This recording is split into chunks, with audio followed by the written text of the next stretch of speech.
Welcome to It Takes a Village, Raising Resilient Kids in Today's World. I'm Ann Bergen. As an educator for, I don't know, maybe nearly 50 years, I have been concerned with the emotional well-being of our young people, particularly adolescents, as they're heading into young adulthood. We're seeing that they are not thriving or flourishing the way we need and want them to be so that they live fulfilled lives of meaning and purpose. What we're seeing, and I've been seeing over the last 10 years, high rates of anxiety and depression, and really negative and often tragic coping strategies. Substance misuse, overdoses, cutting, eating disorders. We're seeing addictions to screen time, to porn, to video games, and increasingly suicidal ideation. And too often, young people choosing suicide is the only way that they can deal with the pain that they're living with. And certainly since COVID, we noticed that there has been a dramatic increase.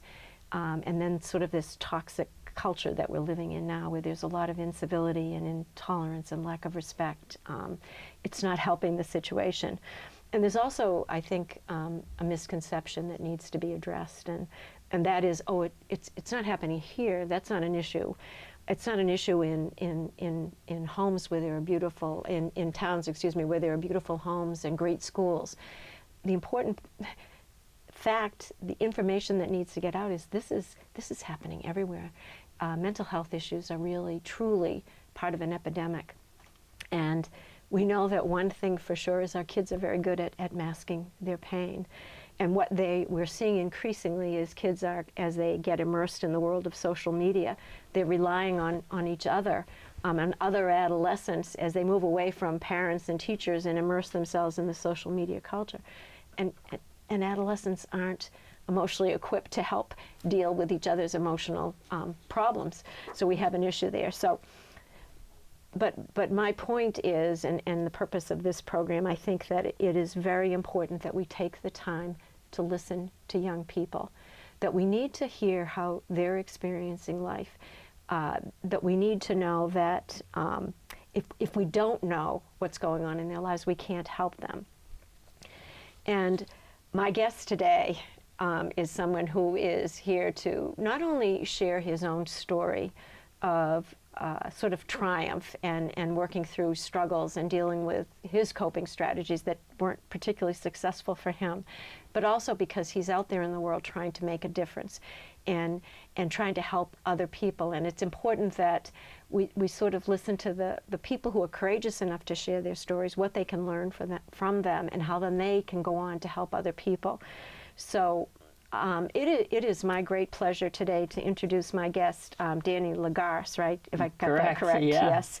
And I just want to thank you for coming, and what you have to offer is incredibly important. And before this interview started, one of the points you made, it's just so important that we address these issues of mental health and substance misuse, and all of the other things that go along with underlying issues around mental health. So thank you so much. Would you mind starting off, just so we can see where you are now in your life and what your role is, and then we can back up to see how you got there and what your story was. And can you just tell us where you are right now? Yeah, of course. So right now I currently volunteer for the Safe Coalition out of Franklin, who does amazing work. It's a nonprofit that helps educate the community, parents and adolescents, on mental health and substance abuse, and it is so important, the work that they do. And it's a pleasure that I get to volunteer with them. And then I also work for a healthcare company that works with adults and adolescents to help address substance use disorder as well as mental health. So can you, Danny, just so people understand, and again, it's part of the messaging, some of the issues that you're seeing now out there with young people that it's important for the public to know these are the issues young people are dealing with, and that we are all dealing with as a community, because this is a community issue. Can you speak to some of the ways young people, particularly, you also work with adults as well, but if the focus is young people, some of the issues that they're struggling with, what are you seeing out there? So I see, especially since COVID, there's a spike in comorbidities in kids that are dealing with multiple issues. and they don't know how to express those issues. And the problem is that there's not enough education for parents, for schools, for kids themselves to figure out how to properly deal with these issues and get help instead of holding everything in and making the problem worse. So are you seeing, I spoke about issues of self-harm like cutting and eating disorders and things like that. Is that school avoidance or school refusal? I know as a principal we were dealing with some of those issues back a number of years ago when I was still at that level.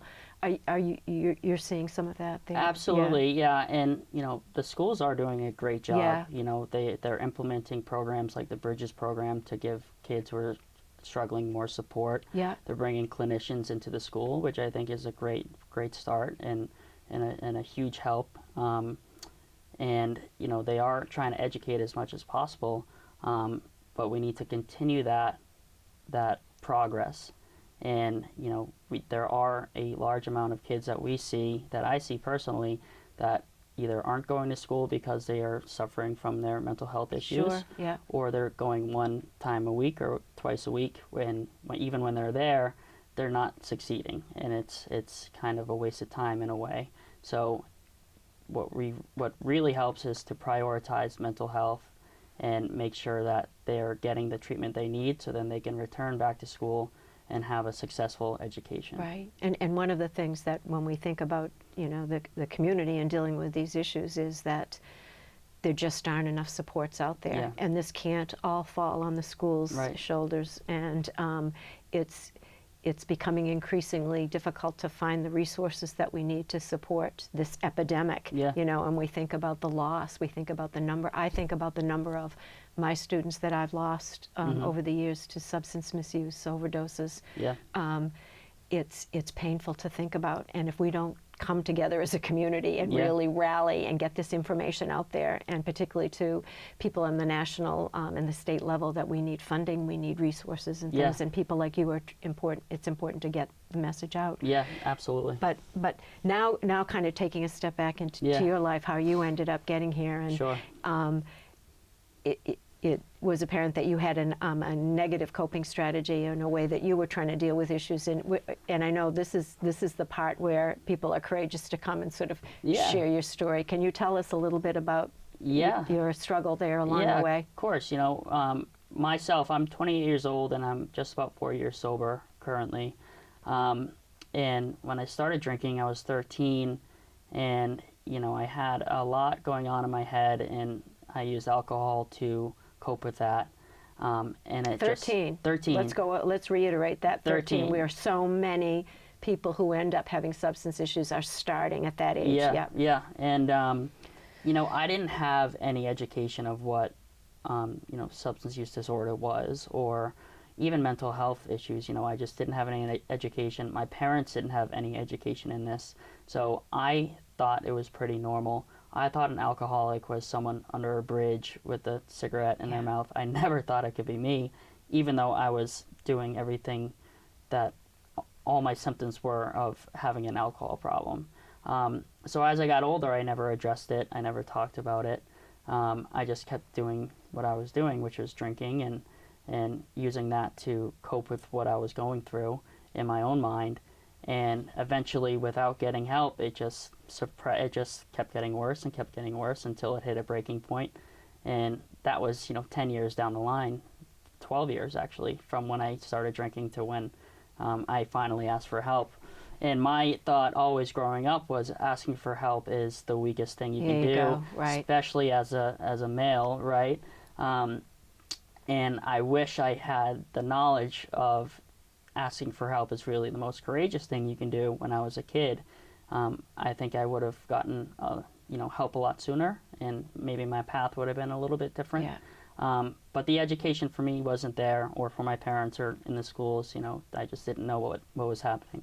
So it progressed. What were some of the possible negative consequences? Did it impact your academic achievement? Did it impact were there any safety issues involved? Can you tell us a little bit about the negative consequences of this disease? Yeah, absolutely. So even starting in high school, I got in a lot of trouble because I was drinking at, sporting events, and I would get Yeah. suspended, and that would cause me to get kicked off of the sports teams that I was playing on. So it took away Really? those opportunities Oh, right wow, away. right.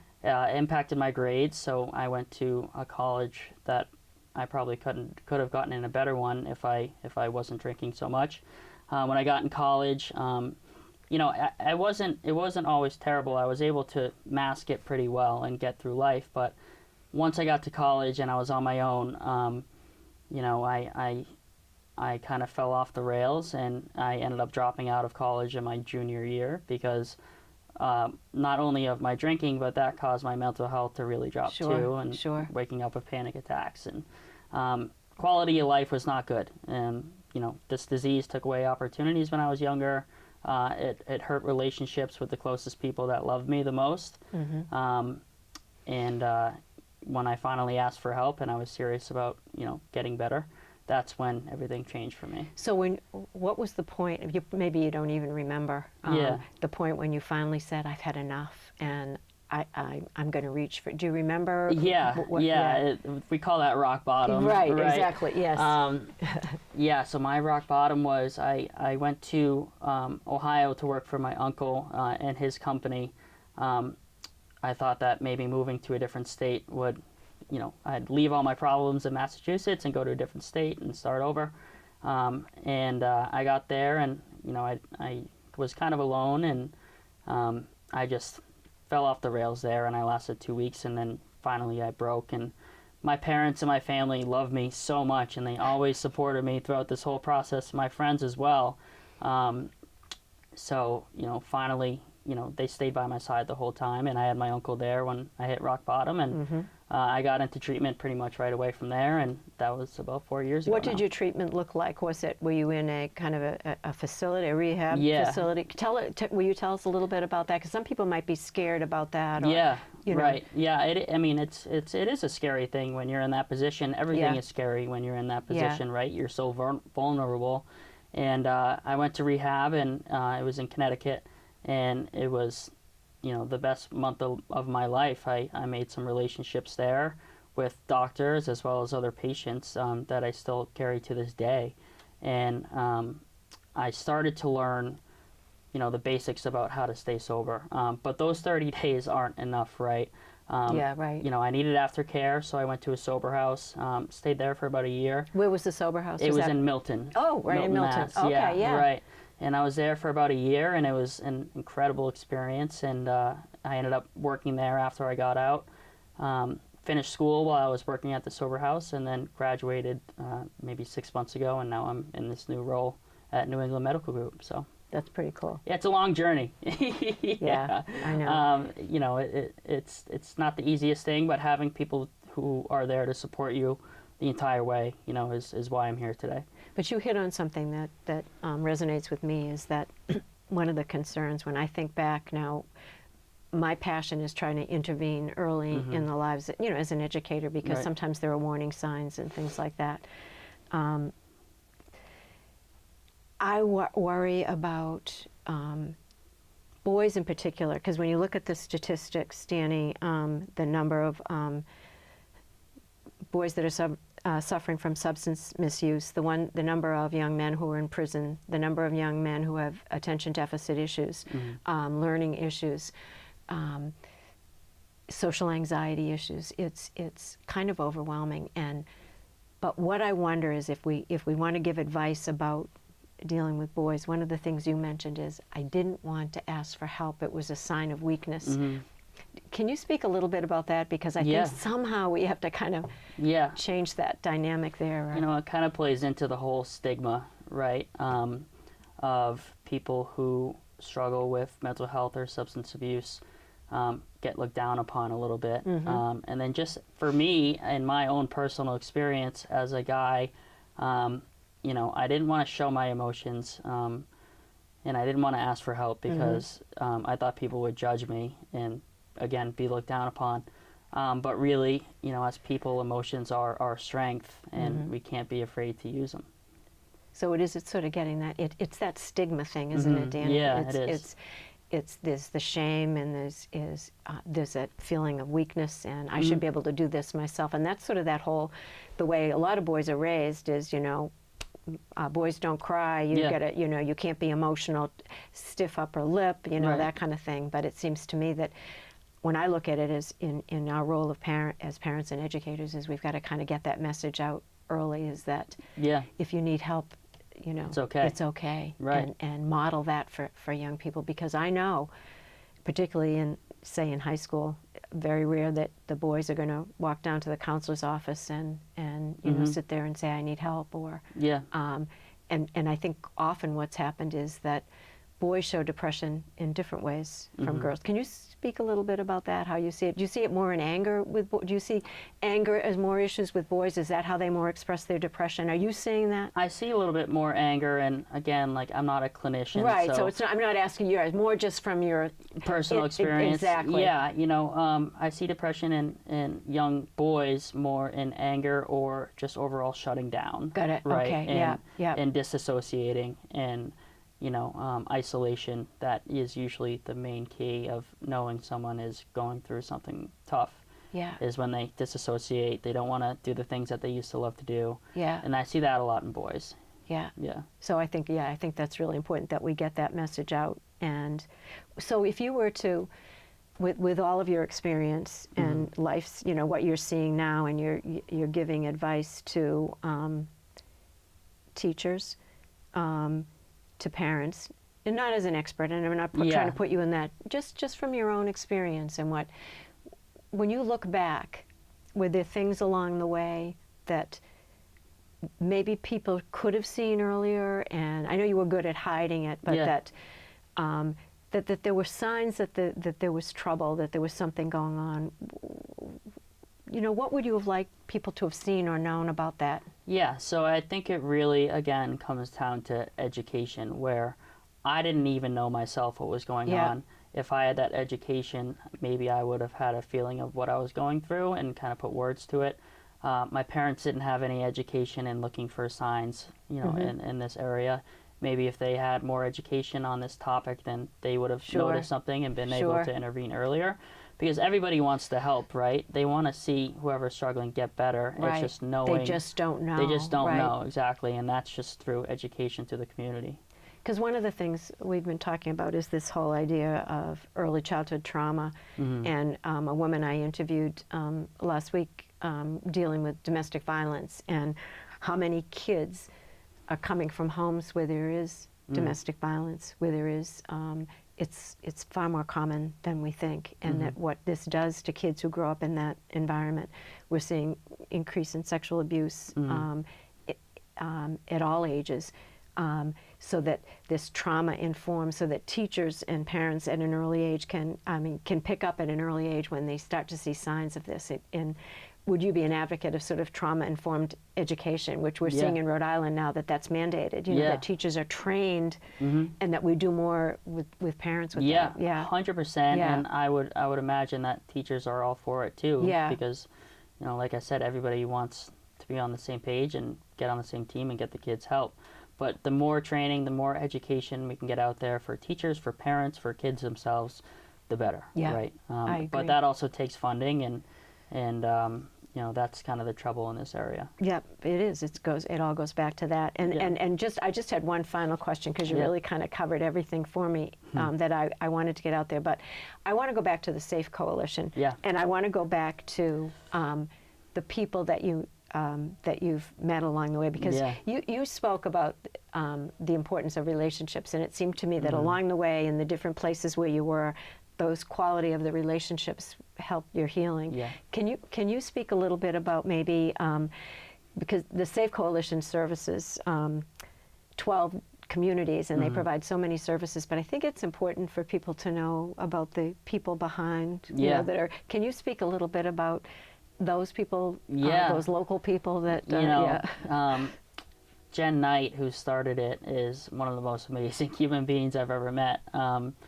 And, all the inner workings of the core team there, they're there to help and educate, and they do it for the right reasons, and they make an impact with parents and kids at a young age that I wish I had when I was growing Yeah. up, right?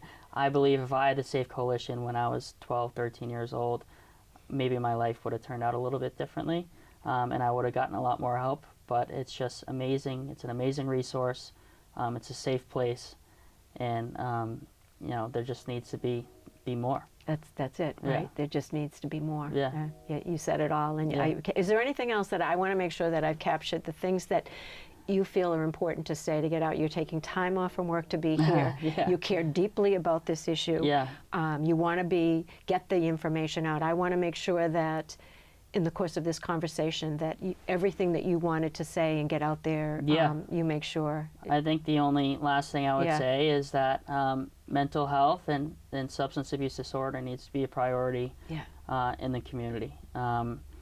I think everybody is impacted by it in some way, whether it's themselves, their immediate family members, their friends, and because of that, it's okay to talk about it, Yeah. right? Because I think everybody has felt the trauma from it. So it's okay to talk about it. We need to talk about it, get the word out, and again, get more education out there to help more people. And really to kind of take away, you touched on it with that whole education piece, is that it's not a moral failing. Right. It is not because I'm a weak character. You know, that it's so complex, and if we don't educate the public about that, it's just so important that we do that, and that's why I'm just so grateful for your being here. Yeah, you know, today. yeah. And if any young people are struggling and need help, you know, it's okay to talk about your feelings. There's people here, whether it's teachers or parents or a friend or anybody, just talking about it can make a big difference. Absolutely. And I'm going to make sure we put the Safe Coalition information, you know, Great. like I say, as a local resource immediately that people can get access to. And Absolutely. like you said, it was an important part of your life too. So. Yeah. But thank you so much for being Thank here you, Ann. today. It's And been I great. just want to thank everyone for joining us on It Takes a Village, Raising Resilient Kids in Today's World.